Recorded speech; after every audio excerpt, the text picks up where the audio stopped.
I am going to show you how hyperdynamic analyze can help you find results even faster. So as you can see on my screen, this is our homepage to InnovationQ+. Right now I'm on patent publications, but if you are working on very innovative technologies, please make sure that you do a non-patent literature search as well. You can edit your collections in each one by going to the different areas. We're going to stay in patent publications, and what I'm going to do is I'm going to actually walk you through a competitive landscape. What that actually means is that we're going to see who your competitors are. Most people know who their main competitors are. So we're going to start from this homepage and clicking on Look Up a Company. Here, we're going to type in a name of a company. I'm going to put in Sony, and we're going to search. Because we are powered by S&P Global, if it is a publicly traded company, what you will be able to see is their headquarters and their financial and revenue information from the last 5 years. To be able to see that information, you will just simply click on the words. You'll be able to see the overview of the company, where they're headquartered, how long they've been in business, and the financials again for the last 5 years. Another thing you'll be able to see is also the children. So who else do they own? So you can click on that tab and look as well. We're more interested in what they're doing with patent publications. So we're going to click on the little plus sign and we're going to hit next. You can add another name in here as well. Because we're focused in on virtual reality headsets today for our search, we're going to add another name and we will add Qualcomm. Again, you can go through their financial information as well if you're interested. If you're not sure if you have the right company, you can actually scroll over here and sample their patents to make sure that you have the right one. We're going to click on Qualcomm and we'll add it. We can do this for our main competitors. And then what we can do is we can hit Discover. What this will do is this will bring up their entire patent portfolios for these two companies because we don't have a concept up here for our semantic engine to search. So now is where I will type in VR headsets. So now this will basically take the concept of VR headsets, not necessarily the words, and basically find the most relevant patents for these two companies and display them back to me. So right now we have about 1,500 results. Now what we can do is we can filter down, we can dive into the data. There's a couple ways of doing that. We can do it by modifying our search. I actually want to know more about hardware and not so much about software. So I'm going to say add less like software. Okay. And again, this is kind of steering the semantic engine to give me those most relevant prior art that I want to see.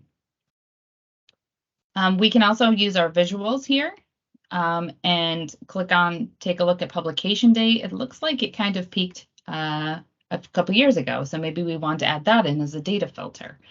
So in the filters up here, you can go to a whole bunch of different filters. You can add in any dates. You can add in inventors' names if you know them.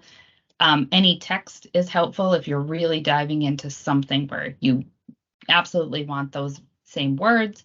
If you search by CPC codes, and then legal, you can do it by if they have litigation or if they're enforced.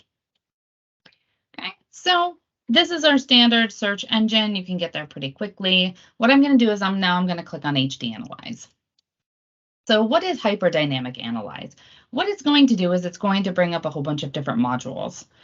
What you can do in these modules is you can real-time search different things. So it brings up our topic map that we had previously, our result list, which now we've actually added thumbnails. So if you are doing design type patents, you can look at the thumbnails of the figures and see if that's really something that you want to dive into and read. We also have this categories one. This categories one is super helpful for, again, getting really close to the information that you want. You can set up your screen however you want. I have 4 currently. You can add as many as 6.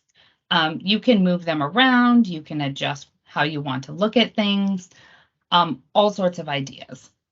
You can simply move them by using this and dragging it to a different spot, and they will switch. Okay, I'm going to go back to the view that I had previously, which was the 4. Again, now you can see my map is on the top of the categories. Again, I can switch these around. You can also adjust the sizes of them as well. With this, now what I can do is, because I'm looking at competitive information, I can see where Qualcomm is working, where Sony is working. I can click into these certain areas. So if I want to make this bigger, I can expand this out. If I'm really, really focused in on housing, speakers, headsets, ear, and headphone, there are 93 patents in this space. I can simply click on this. This will bring up those 93 patents in my list. Right? I can then always export as I would normally and take those 93 and run with them.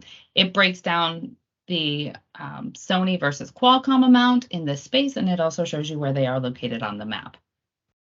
Now, if I really want to focus in on who else do I have as a competitor, what I can do is I can go back up to my filter and I can simply remove the filter that I had for Sony and Qualcomm.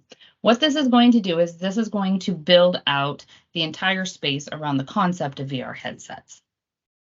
So now I can really kind of dive into the different categories I'm interested in and see who is playing in that space. So again, I can go to my map and I can lasso the areas that I'm interested in. This gives you a difference in label density. So basically, if you wanted to add more wording to it to kind of dive into, I'm really interested in a microphone, right? So again, you can expand this, make it bigger, put your lasso on there, and then see how many patents each one of these companies has in that space. Another thing that you can do is you can, once again, go into your categories. I'm going to focus in on an area around housing. So I'm going to click on this one to get me started. So here's where I am. Here's the particular patents that these companies have, and then where they are located on the map. You can also customize your color set. To do that, you can basically custom, change your color. I'm going to make Sony green today. So what this does is basically it shows you that there are 35 patents from Sony in this particular area. It'll highlight where you're working, and it'll also change your map. All of these are downloadable. The way that they look is the way that they will download, so that's super helpful to people. So you can simply download the PNGs for each one of these. And again, what you can do is you can export your information. You can always see your hit results. Again, we have 1164, and that's how many there are here. What else we can do here is we can change this. So it gives you the first 5,000 results, but you can go out to 10,000 results to see an even higher level area in the space that you're working in, which we are working in VR headsets. This also works, as I mentioned, for non-patent literature. So again, if you are working in a very innovative space, you may want to switch over to non-patent literature. You can certainly do that by simply going here, going into non-patent literature, and having it reset all of the charts and images for you. So this being hyperdynamic, it allows you to really focus in on where you want to look. If you wanted to take a look at this patent, you can. In detail, it'll highlight the terms for you that it pulled. And this is the way that I do it. So if there's any questions or comments or concerns, please feel free to reach out using the question mark at the bottom. We are so happy to help you, grab on a call with you, and just go over your particular use cases. Thank you and happy searching.